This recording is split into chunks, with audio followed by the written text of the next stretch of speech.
Hi friends, स्वागत है मेरे YouTube channel Sonu sir the master of arts में। कैसे हैं? आशा करता हूं आप लोग कुशल होंगे।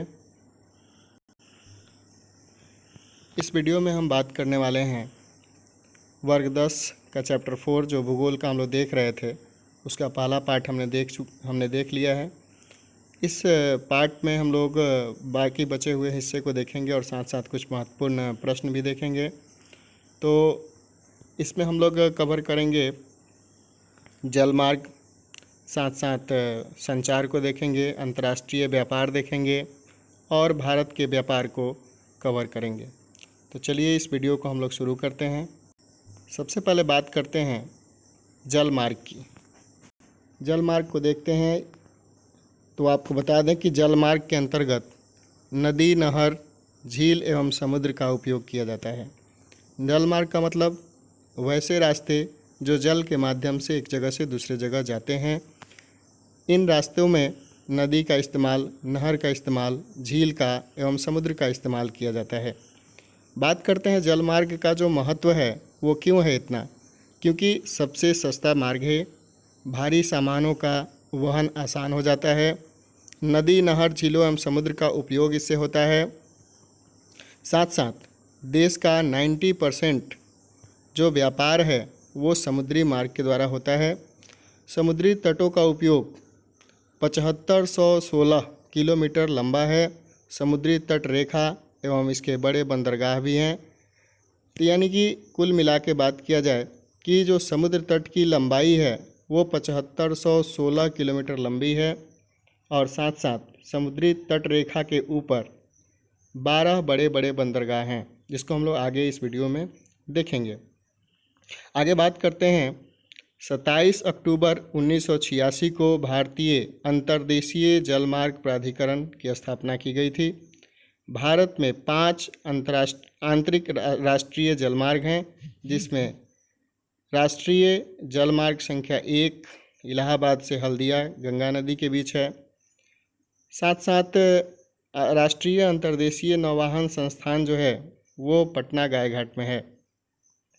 आगे हम बात करते हैं भारत के प्रमुख पतन और उसको हम लोग रेखा चित्र के माध्यम से देखेंगे।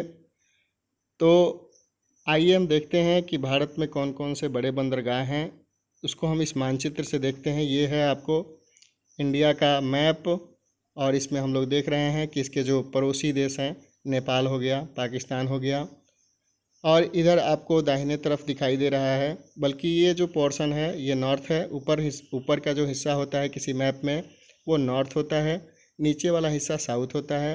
ये ईस्ट हो गया और ये वेस्ट हो गया। तो हम देख रहे हैं क्या, ये साउथ हो गया, ये ईस्ट हो गया। तो साउथ और ईस्ट के यानी जो कोन है उस पर बंगाल की खाड़ी है वहाँ पे।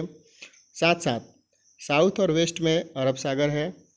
उसके बाद हम देखते हैं यहाँ नेपाल के जस्ट बगल में यहाँ भूटान दिया हुआ है और जो हमारे बड़े बंदरगाह है वो यहीं से शुरू होते हैं।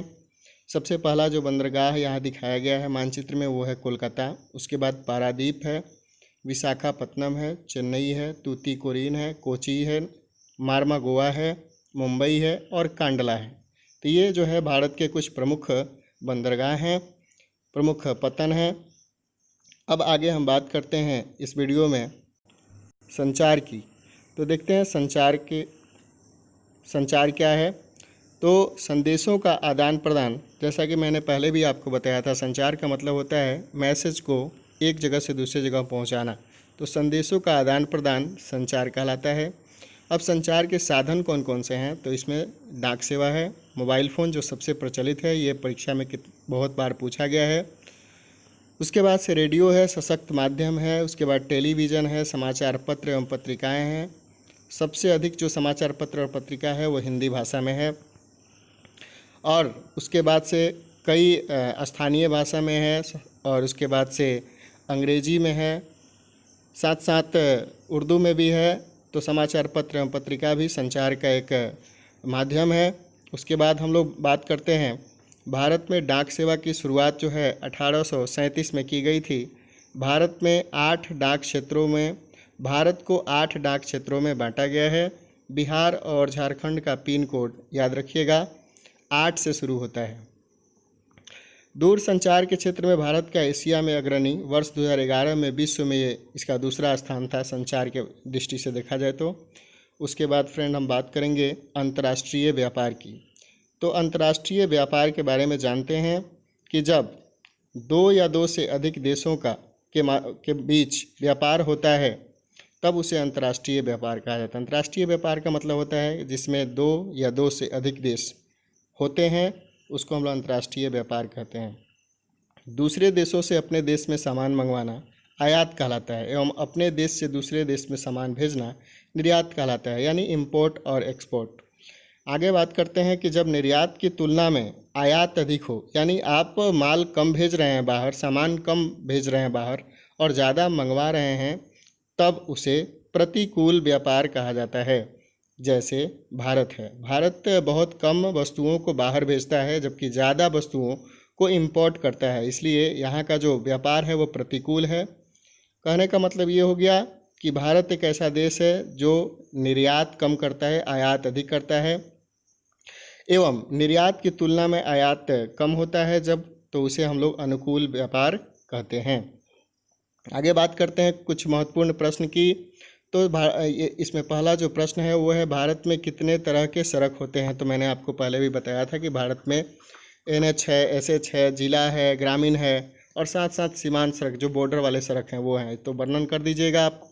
भारतीय रेल परिवहन की विशेषता क्या है तो आप बता दीजिएगा। ये भारी सामान को ढोने के लिए सबसे लोकप्रिय साधन माना जाता है, सबसे ज़्यादा रोजगार देता है, ये एकता को बनाए रखता है, ये भी आपको मैंने बता दिया है। उसके बाद है भारत में सड़कों के प्रादेशिक वितरण का आप बता दीजिएगा, किस स्टेट में इसकी लंबाई या घनत्व के माध्यम से भी मैंने आपको बताया है। भारत के जल मार्ग का क्या महत्व है ये भी मैंने बता दिया, सबसे सस्ता है साधन ये, और भी आज इस वीडियो में मैंने चर्चा किया है। उसके बाद वायु परिवहन की क्या क्या विशेषता है ये भी मैंने आपको बता दिया, समय कम लगता है, ये दुर्गम क्षेत्र को आसानी से पार किया जा सकता है, यह आज सबसे लोकप्रिय साधन है।